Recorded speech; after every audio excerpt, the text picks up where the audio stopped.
All right, so we have another one to look at. And this time the title words were thinking and feeling, okay? And everybody thinks with their brains. Yeah. And everybody feels with their hearts and their emotions. But the words, when Jung wrote them, he meant something a little bit different. So we're going to try and learn what he meant, okay? He said those who have a thinking preference love to have a personal challenge. They say, ooh, I think I can do that.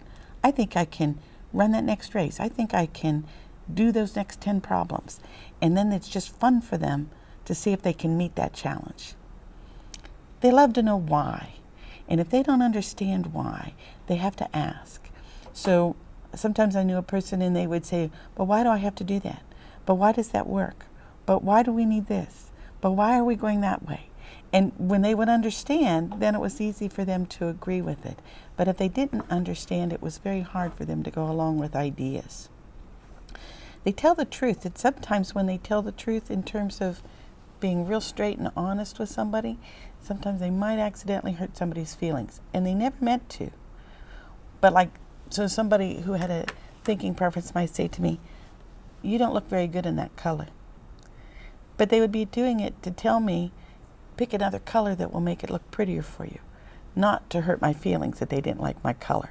So their truthfulness is truthfulness to help you. It's not truthfulness to hurt you, okay? They love solving problems. They work hard to be the best. They love to be independent. This person says, I am good at doing things on my own, and I like to be able to make my own ideas and my own choices every time I can.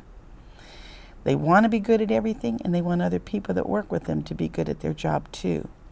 And one of the special skills they have is they can see if something's wrong and fix it fast, and then they can see what's right. So they might say things just like, oh, change your jacket, but then you'll look lovely, But they've noticed what you need to fix first. Now the other type has some also wonderful skills. This is a feeling preference, and they say that what they like to do is they like to help others find their best way to be good. And so they tend to notice people and notice those feelings. So a person with a feeling preference might say, oh, that's a very nice jacket, but maybe you have another jacket you could try? And they try and tell me, instead of saying, oh, let's pick your different jacket, they would try and make it like it's okay, because they didn't want to hurt my feelings. They would worry about that, all right? This person tends to say, I'm going to work hard and do my best that I can. And they make decisions based on what's very important to them.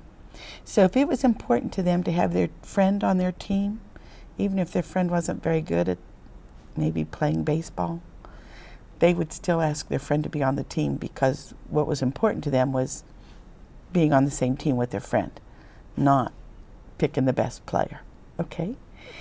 They love when people get along, and sometimes when people don't get along, it's really kind of frightening and scary for them. They like harmony. They want people to tell them when they're doing a good job. If they don't know if they're doing a good job, then sometimes they think, well, if they didn't say anything, maybe they don't like what I'm doing, and they wonder if people appreciate what work they're doing. And what they tend to do is they tend to notice everything that's going well first and then see what's wrong. So both types see what's right and see what's wrong. It's which one do they do first.